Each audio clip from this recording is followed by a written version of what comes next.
Haleluya, shalom kepada semua Bapak Ibu yang diberkati oleh Tuhan Yesus Kristus. Bagaimana cara kita bisa mengubah prasangka buruk menjadi prasangka yang baik? Bagaimana kita bisa mengubah pikiran-pikiran yang jahat menjadi pikiran-pikiran yang baik? Saya percaya bahwa hikmat Tuhan itu akan menuntun kita. Kita perlu meminta hikmat dari Tuhan. Kita perlu berdoa agar Tuhan memberikan pikiran yang jernih. Tuhan bisa memberikan hati yang bersih kepada setiap kita, sehingga Anda dan saya dapat melihat bagaimana orang lain seperti Tuhan melihat mereka. Garis bawahi akan apa yang saya sampaikan ini.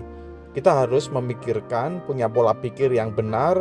Seperti Tuhan melihat orang lain, kita juga harus melihat mereka seperti itu. Bahwa setiap kita berharga di mata Tuhan. Setiap kita punya nilai yang baik di mata Tuhan, sesuai dengan apa yang Tuhan sudah berikan buat kita.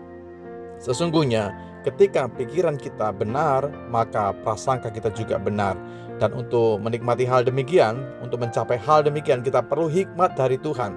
Mazmur pasal 37 ayat 30, mulut orang benar mengucapkan hikmat, dan lidahnya mengatakan hukum. Dengar baik-baik, dari mulut orang yang benar itu mengucapkan hal-hal yang punya kebaikan, hal-hal yang punya manfaat, hal-hal yang punya faedah bagi orang bisa mendengarkannya.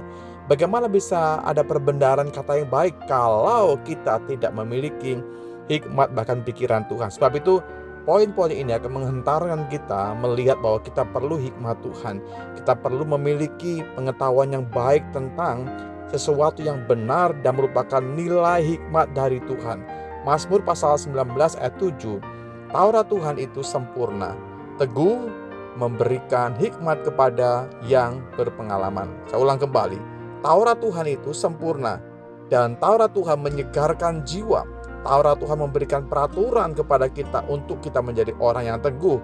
Bahkan Taurat Tuhan memberikan hikmat kepada orang-orang yang tidak berpengalaman, sama seperti kita semuanya. Kita perlu pimpinan Tuhan. Kita bodoh di mata Tuhan. Kita ada banyak sekali celah di mana kita mengalami kekurangan. Sebab itu kita perlu meminta kepada Tuhan. Kita membawa hati kita dan seraya berkata, Tuhan, aku mau hikmat-Mu, aku perlu pengetahuan-Mu, aku perlu bimbingan-Mu. Permulaan hikmat adalah bagaimana kita bisa mempunyai kehidupan yang takut akan Tuhan. Semua orang selalu melakukan hal demikian karena kita mau berakal budi. Ya, kita mau bagaimana puji-pujian kepada Tuhan itu kita mau berikan setiap waktu, dimulai dari setiap kita yang punya hikmat Tuhan. Sahabat-sahabat saya, dalam bagian ini kita perlu mengerti bahwa kita semua itu adalah penuh dengan kekurangan. Kita harus melatih diri kita untuk kita takut akan Tuhan, melatih hidup kita untuk dekat dengan Tuhan, sehingga setiap waktu kita perlu pimpinan Tuhan, dan biarlah pikiran Tuhan itu mengubahkan juga pola pikir saya dan saudara. Kita perlu melatih kerendahan hati. Kadangkala prasangka muncul ketika hati kita merasa diri kita paling benar. Kita seringkali merasa tidak punya kekurangan. Kita merasa benar dan orang lain pasti yang salah. Sebab itu kita perlu kerendahan hati, karena dengan demikian akan membantu menolong kita untuk kita terbuka terhadap kemungkinan-kemungkinan bahwa kita juga bisa saja di posisi yang salah. Dengar baik-baik, bisa saja kita dalam posisi yang salah. Sebab itu kita perlu kerendahan hati untuk bisa melihat diri kita juga tidak sempurna. Amsal pasal 18 ayat yang ke-12.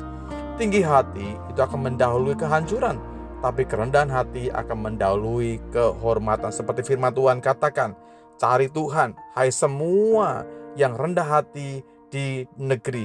Dan buat kita, lakukanlah hukum, carilah keadilan, carilah kerendahan hati.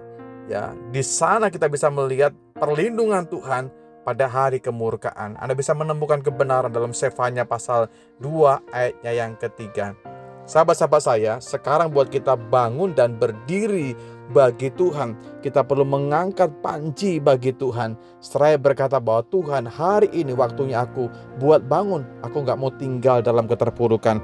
Aku tidak mau tinggal di dalam pikiran-pikiran yang jahat, tapi hati-Mu ada buat kami senantiasa. Terima kasih Bapa dalam sorga, segala puji bagi Tuhan.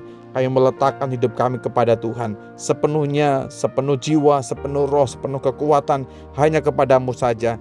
Inilah hidup kami, inilah tubuh, jiwa, dan roh kami Tuhan. kami persembahkan sepenuhnya bagi kemuliaan Tuhan saja. Kami percaya Tuhan punya sesuatu yang baik buat kami lakukan. Kiranya hikmat Tuhan menuntun kami menjadi mengerti dan hidup kami dibawa kepada kebenaran Tuhan. Di dalam berkat nama-Mu Yesus Tuhan, kami menyerahkan hidup kami, tubuh, jiwa, dan roh. Haleluya. Amin.